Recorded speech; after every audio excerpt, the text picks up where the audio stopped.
Hello and welcome to today's episode of Platinum Talks Wealth. Emmy-nominated journalist Jennifer Rogers Markwell changed gears in her television career when she realized the need to help women make sense of investing. She regularly hosts educational workshops to empower women and others to take charge of their financial future. Now, join your host, Platinum Wealth Management President Jennifer Rogers Markwell, as she leads us into the world of money memories, money infidelities, and how these can mold our relationship with our personal finances as adults. Let's dive into today's episode.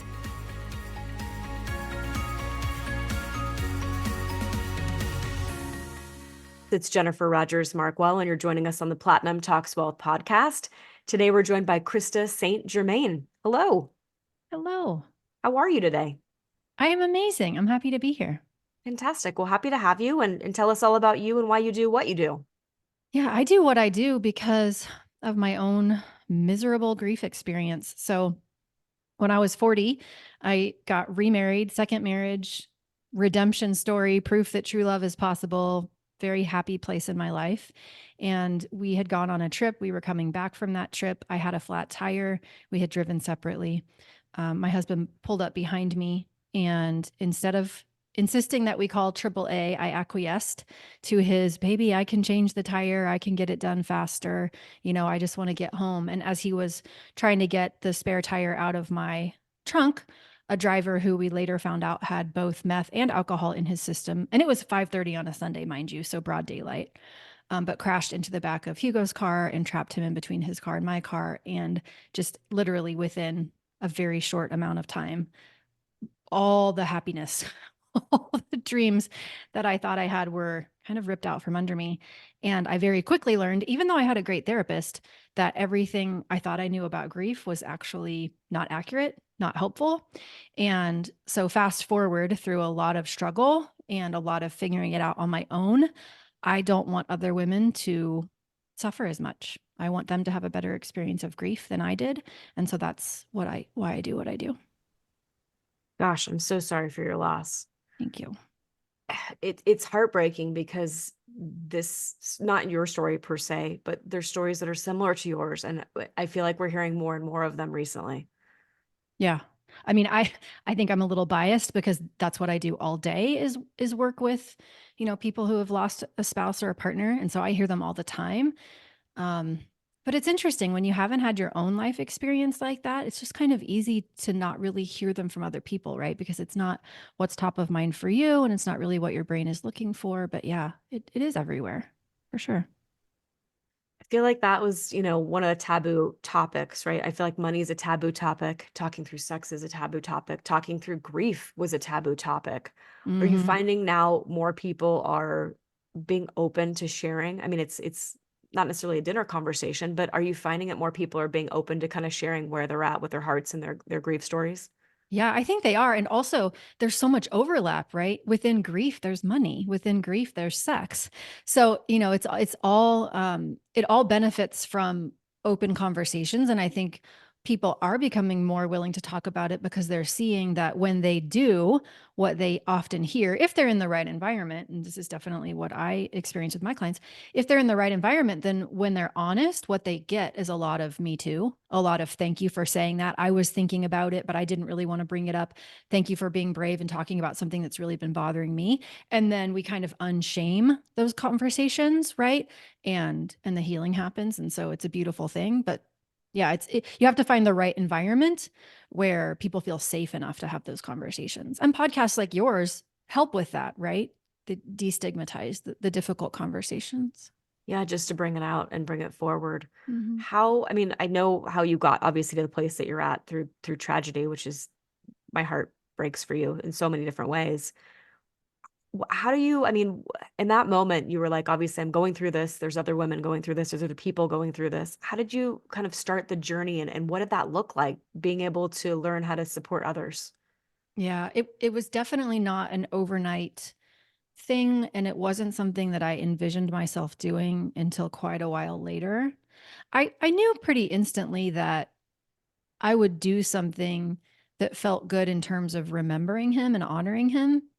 that wasn't really ever a question. But really what happened was that I got to a place where I was back to functioning, right? I was back at work. I was hearing, you're doing so great. You're so strong.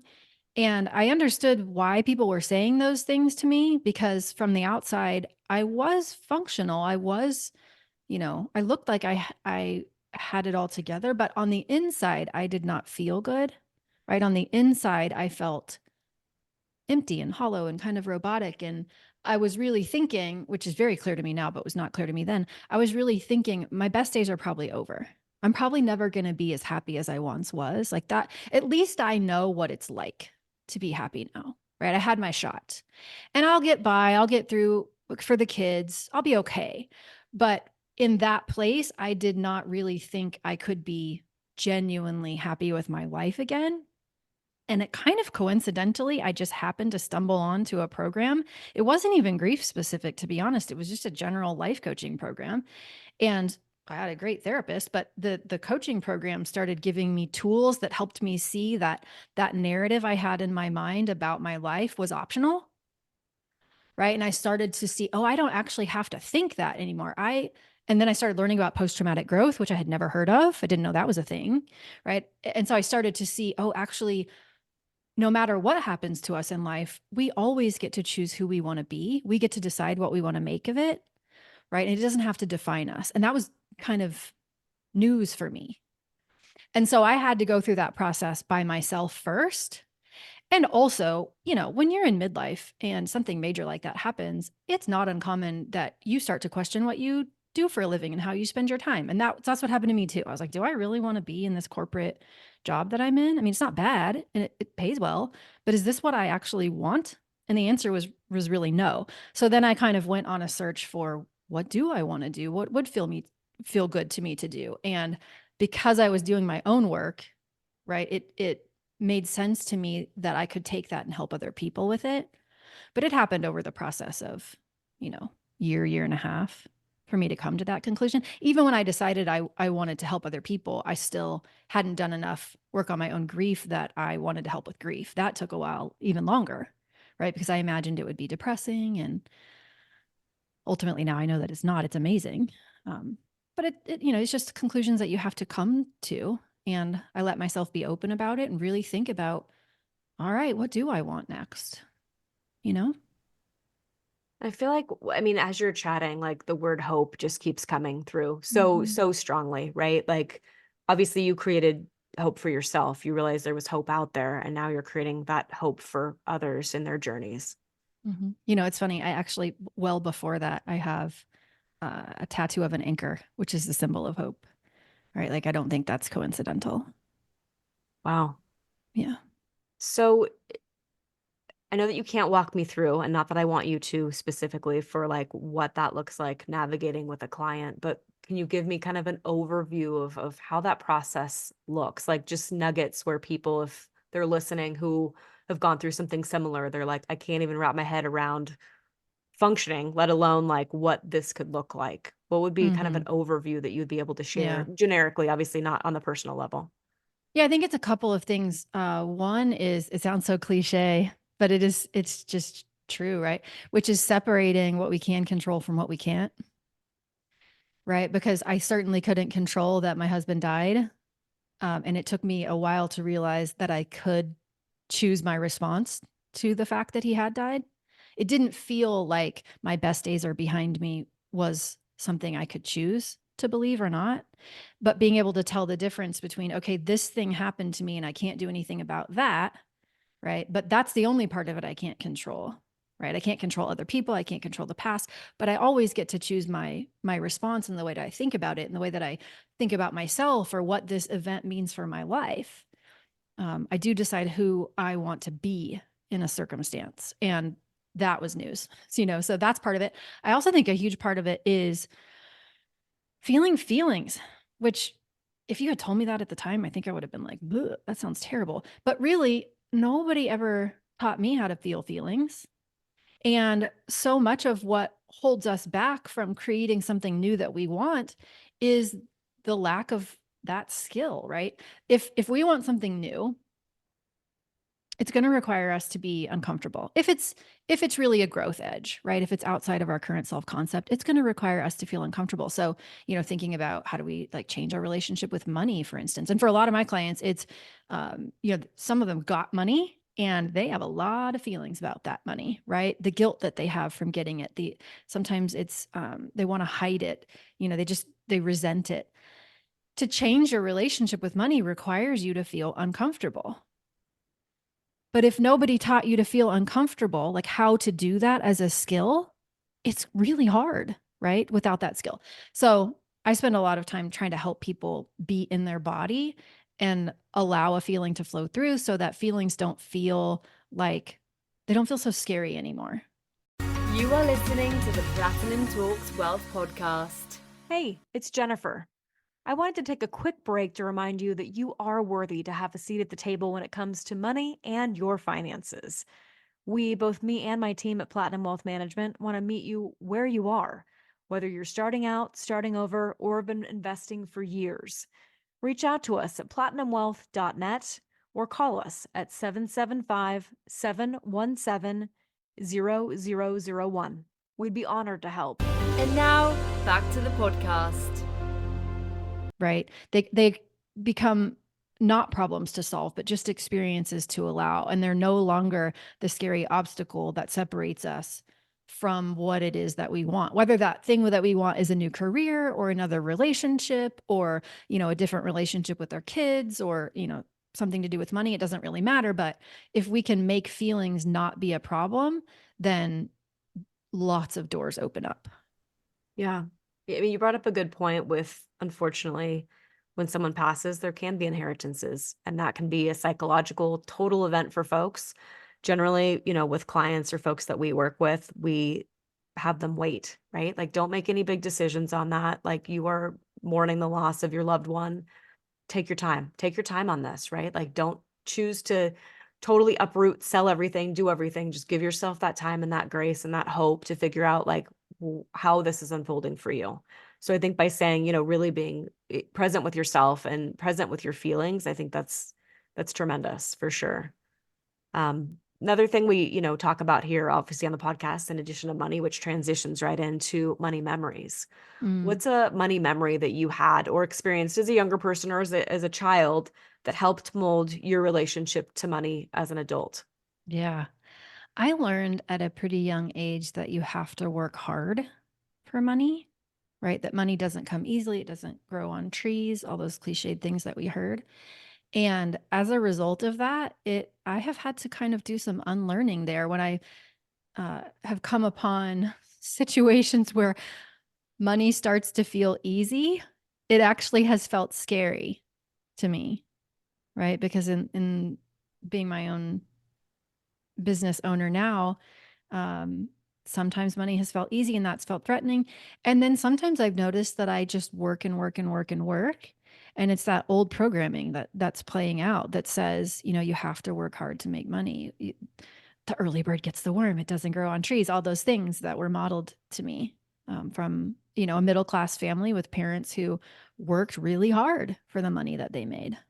So it's definitely influenced the way that I've thought about money, the way that I've worked, and I've had to do some unlearning. Yeah. So the unlearning, tell me more about that. Like basically unlearning, unprogramming and changing your narrative potentially. Yeah. When did you kind of navigate through that journey in itself? I don't think I really started that journey until I discovered coaching. I can tell you, looking back pre-coaching, how it impacted me. This is not the first business I've owned. When I was in my 20s, I owned a couple of fitness centers. Oh my gosh, worked myself to the bone. That's a whole separate conversation. But when I discovered coaching tools, and one of the areas that I started to learn about was how I thought and felt about money, that was kind of the door opening. And then it has just continued to evolve, right? You kind of do some work on it. You create a little space of comfort or a little bit more ease, and then you stay there for a while. And then, you set a bigger goal for yourself, or you set your sights on something higher, and then you reach another growth edge, and the same the same mental drama shows back up at a different level and you got to work through it again. So I kind of think about it like I just keep peeling the layers back on the onion. I don't know that that work will ever be done. Um, I make more money now than I've ever made in my life. And yet I probably have more thoughts that I notice that are dramatic in nature about keeping, losing, working than ever. And I've just kind of normalized that for myself. I'm not mad about it anymore. I just expect that that's just a part of growth. Yeah. And I think we're all a work in progress, right? Like Oh no my one has it gosh, figured out forever, perfectly. It's the forever. onion, right? Always the onion. Always the onion. Yeah. Totally. So thank you for sharing that. Well, Yeah. so another thing we chat through is financial infidelities, which big, scary, hairy topic for a lot of folks, definably Yeah. different as well, depending on what that means to you. What's a financial infidelity that you've experienced or that you've witnessed from others that you think, folks listening or watching could learn from? I can think of really specifically in the business that I owned when I started it in my mid 20s and then I didn't actually get out of it until I was in my mid 30s and I almost filed bankruptcy. Like that's how ugly it got. I ended up going back to work full time and trying to get a job to kind of save myself from it. But there were many months where I was, you know, hiding from my then husband at the time, not my late husband, but my first husband, hiding the trouble that I was in, right? Hiding that there's so much shame that I felt about not being able to pay the bills that I would hide it from him, right? And just keep paying myself so that he wouldn't notice, but then charging the bills for the business, and it accumulated and accumulated and accumulated. Knowing what I know now, I see that part of that, the reason I was doing that to myself is because, well, I just didn't have a lot of the skills that I have now. I can't be mad at myself for that. But I just felt so much shame, right? I believed that it was something I should be able to handle, right? That I made my bed, and so I should just lay in it, as opposed to what I could have done, which is open up to other people, asked for advice, been honest about where I was and what was going on, and gotten some support around it. But wow, I just put it all on myself and created quite the uncomfortable little pickle. Yeah, the concept of kind of robbing what Peter to pay Paul, right? Yes, Like, 100%. Yeah. yeah. And I would like shuffle money around from, different accounts to try to make it work. It was exhausting. How did you come out of that? Well, eventually I ended up telling my husband at the time, and he was lovely about it. I mean, he didn't love it, right? He, of course, who would? But he didn't try to make me feel badly about it. Um, I almost, again, like I said, I almost filed bankruptcy. I didn't end up having to. I ended up selling one business and closing the other, and going back to work and getting the job that would pay the bills. So got Yeah, out of it, but could have been way easier if I had started earlier and been honest instead of just putting it all on myself. I feel like that's a common thread too, right? Especially when you're younger and not knowing how to navigate money and not understanding basically the concepts of credit cards and debt and any of that, right? And again, back to the thought of like, no, I should be making more. I should be making more. I should be able to handle this on my own. Yeah. And I think I also so closely associated my own identity. I had my identity tied up with the business, Hmm. right? That I didn't really see them as separate. I saw the performance of the business as a reflection of me, not a helpful way to think about business, right? But that's where I was at the time. And so, yeah, of course it makes sense that I would want to hide all of that. I wanted everybody to think I was doing amazing. I wanted to think I was doing amazing. But a huge life lesson came out of that for sure. Huge life lesson. Yes, huge life lesson. And as a result, I run my current business completely differently than I ran that one. And I manage my mind and my thinking completely differently now that I have a different tool set. Skill set, tools. What's that word? Tools in your tool You belt, know what skill I set. mean. Tools Yes. in my tool belt, skill set. Yes. Those I'm there with things. you. Yeah. Well, thank you for being raw, vulnerable, sharing all that you've shared Yeah. today. And as we start to wrap the conversation, one thing I like to ask too is what are tips and or tricks that you utilize now, right, in Mhm. your own household to really kind of lean into money differently, maybe than others are? Yeah. So a couple of things.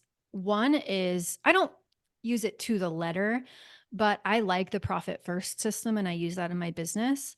And basically what that means to me is that I have different accounts for different purposes within my business. So, every week, essentially, we are putting money aside for taxes and we're putting money aside for special projects. And so I can look at all of my accounts and see that, the money has a place and a purpose, and I can relax a little bit as opposed to constantly doing that internal math of, did I put enough aside for taxes? Do I have enough to do this? And I have a really huge runway of savings in my business, right? So that things could go really bad for several months and I could not bring anything in and I would still be okay. And so I set that and I continue to look at that regularly. And then the other thing that I do is I use one system for all of my accounts so that I can see them. And I noticed it's changing now to Credit Karma. I don't know if I don't have an affiliation with this company, but like Mint, right? And now it's turning into Credit Karma so that all of my accounts are in one place in my phone, business and personal. And I can just get an at a glance of including my mortgage and, every credit card I have, all of my investments, everything that's there is all in one place. And I don't have to go fishing and looking and digging. I just log in. Just the consistency and being able to see is huge, right? Because I Yes. feel like that's where things get lost. And we talk through, emergency money, which you brought up. So important, right? But then also having the clarity to know what you have, where it's at, consolidation when it makes sense. So you don't have everything floating around everywhere. That was actually how I ended up in this industry. When my grandpa passed, right? My grandma didn't know what to do with their assets. Not that they had a lot, but it was spread around everywhere. So we were in the process of mourning the loss of him and then trying to navigate and sitting in front of different advisors and different folks. And my grandma's never had that warm, fuzzy feeling that anyone cared or wanted to do what was in her best interest. So she's like, if we're going through this, imagine how many other women are going through this too. And literally it came down to the fact of like, they had little bits spread around, right? And confusing. And then we're like, what's this? Like, what's going on here? So I think, really kind of bringing it back to consolidate when necessary, have a snapshot of what you have, where it's at. That way there's not surprises. And Lord forbid, like in your situation, like in my grandpa's situation, like when you lose a loved one, the last thing you want to do is to try to pick up the financial pieces on top of everything else. Oh my gosh. Yeah. I do wish in hindsight that Hugo had something that was comprehensive, because really it was just a matter of, thank goodness I knew the combination to his phone, right? And thank goodness I could figure out what his potential passwords were until I could figure it all out. But there was nothing written down that led me to that. And it was quite a challenge.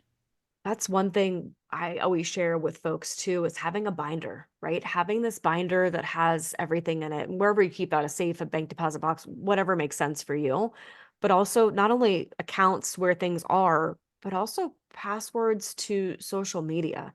Many times there's pictures there that are priceless, right? That you love so much. And then you're like, oh, I have no access to that, right? I've heard that conversation quite a bit too. So when you're thinking and strategically planning, and not that people plan, to be in the situation by any means, but to be organized and go in and say, here's the binder. I love you. Here's where everything is. Here's where things live. Here's where pictures are. Here's where it is. I think, if we could rewind, I think a lot of people would try to navigate that way. 100%. And update your beneficiaries. Oh, 1,000,000% on that, Yes. right? Like have beneficiaries behind everything you own, like Yes. period. Like And that make is, them current, because life changes, right? and check Life them, changes. right? If you've been married and divorced, maybe you don't want everything going to your ex. Maybe That literally you do. happened. Maybe you do. Happened. Yes. Oh, that does. Yeah. Yes. Yeah. Good times. Good times. Yikes. Yeah. A lot of good nuggets in this conversation today. Good. Yeah. Well, thank you so much for making time and sharing everything. I do appreciate it. Oh, absolutely. My pleasure. Thanks for having me. Yeah. And hopefully those of you watching or listening will join us on the next Platinum Talks Wealth podcast. If you enjoyed today's podcast, Platinum Talks Wealth, please subscribe and share. For more information about Jennifer Rogers Markwell or Platinum Wealth Management, please visit www.platinumwealth.net. Securities and advisory services offered through LPL Financial, a registered investment advisor, member of FINRA and SIPC. The opinions voiced in this podcast are for general information only and are not intended to provide specific advice or recommendations for any individual. To determine which strategies or investments may be suitable for you, consult the appropriate qualified professional prior to making a decision. The guest speakers and their companies are not affiliated with or endorsed by LPL Financial or Platinum Wealth Management.